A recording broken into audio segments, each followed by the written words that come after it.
Hello दोस्तों, welcome back to my channel. आपका study with Bajrang Bali channel में स्वागत है। ठीक है, 2.1 एक्सरसाइज हमने सॉल्व कर ली थी।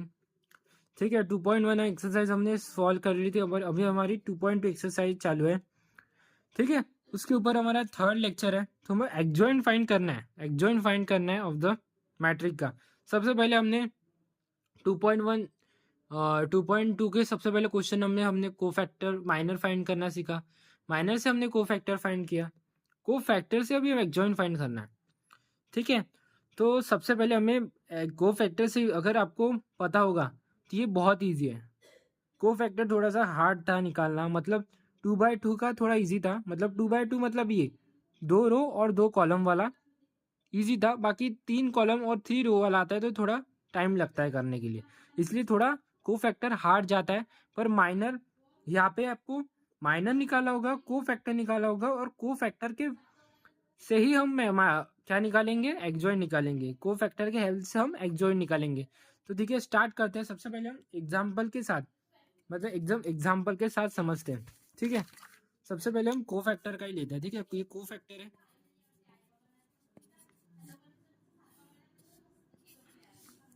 ठीक है, ये को फैक्टर अभी देखो, A11, A12, A21, A22 अभी को फैक्टर है। अभी इसे एग्जॉइंट में डालेंगे, अभी इसे एग्जॉइंट मैट्रिक में डालेंगे। ठीक है, ये को फैक्टर है, हमारा मैट्रिक है। ठीक है यार, को फैक्टर आपको समझाने की कोई ज़रूरत नहीं है, क्योंकि पिछले वाले लेक्चर में हमने इतना डीपली पता है को फैक्टर, बहुत डीपली हमने पढ़ा लिया है। तो आपको को फैक्टर निकालना आई होप आपको समझ ही गया होगा। ठीक है, अभी ये को फैक्टर मैट्रिक है, इसका ही तो हमें एग्जॉइंट मैट्रिक बनाना है ना, एग्जॉइंट मैट्रिक फाइंड करना है बस।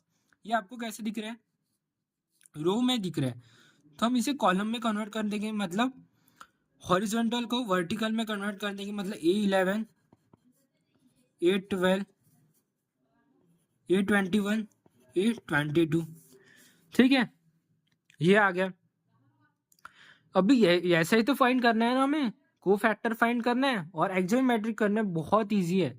देखो, आपको यहाँ पे बहुत इजी लग रहा होगा। अगर यहाँ पे ओरिजिनल वैल्यू आ गई ना, तो आप एग्जॉइंट ऐसे निकाल सकते हो, ऐसे 2 सेकंड में निकाल सकते हो। ठीक है, तो हम निकालते हैं, एग्जॉइंट फाइंड करना सीखते हैं।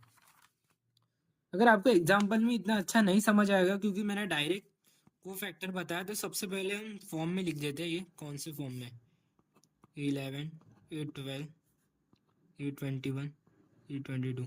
ठीक है, आप ऐसा नहीं लिखोगे तभी चलेगा। मैं ऐसे समझने के लिए लिखता हूँ कि A11 है। सबसे पहले ये देखो, ये कौन सा मैट्रिक है, 2/2, मतलब 2 रो एंड 2 कॉलम। ठीक है, 2 रो और 2 कॉलम। सबसे पहले हमें माइनर निकालना होगा। ठीक है, माइनर निकाला होगा। सबसे पहले हम M11 निकालेंगे। ठीक है, ये M11 होता नहीं है, तो M11 को निकालने के लिए इसके नीचे वाला छोड़ दो, बाजू वाला छोड़ दो, तो M11 is known as 5। M12 निकालना है। M12 मतलब ये वाला होता है, इसके नीचे वाला छोड़ दो, बाजू वाला छोड़ दो, तो 3 मिल जाएगा। M21 मतलब ये वाला, इसके ऊपर वाला नीचे वाला छोड़ दो तो आएगा -3। M22 मतलब ये वाला, इसके ऊपर वाला छोड़ दो और बाजू वाला छोड़ दो तो 2। यार ये 2 लेक्चर में हम यही तो करते आ रहे हैं। आपके अच्छे दिमाग में फीड हो चुका होगा, आपको ये आना ही चाहिए। ठीक है, ठीक है, ये आपको आना चाहिए, ये बहुत इंपॉर्टेंट है। को फैक्टर फाइंड करना, एडजॉइंट आप ऐसे ही फाइंड कर लोगे। ठीक है, A11 इक्वल्स टू, देखो अभी देखो, ये मैंने 2 लेक्चर के समझाते आ रहा हूँ कि को फैक्टर कैसे फाइंड करना है। सबसे पहले मैं यहाँ पे लिख भी देता हूँ, इवन होगा तो चेंज होगा, इवन होगा तो not change, sorry not change, और प्राइम होगा तो चेंज होगा। मतलब इवन नंबर होगा तो चेंज नहीं होगा, और प्राइम नंबर होगा तो चेंज होगा। तो वही 1 + 1 इज नोन एज 2, तो 2 इज इवन नंबर, तो चेंज होगा क्या, नहीं। A12 इक्वल्स टू, ये 1 + 3 आता है, तो ये क्या हो जाएगा, चेंज होगा, -3 आएगा। A21 ये भी, इसका भी आंसर क्या आता है, 3 आता है, तो ये भी चेंज होगा। -3 का 3 होगा, अगर प्लस होता तो माइनस होता। ठीक है, पर यहाँ पे माइनस है तो इसलिए प्लस हो गया। A22 दोनों का कैलकुलेशन करो, 4 आता है, तो चेंज नहीं होगा, 2 का 2। अभी हम कोफैक्टर मैट्रिक बनाएंगे, उसके बाद ही तो हम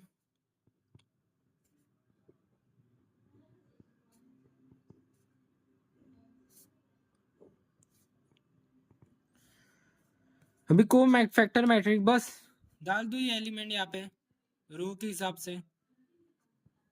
अभी हमें निकालना है एडजॉइंट मैट्रिक, जो भी हमें पूछा था। क्या पूछा था हमें? एडजॉइंट मैट्रिक निकालना है।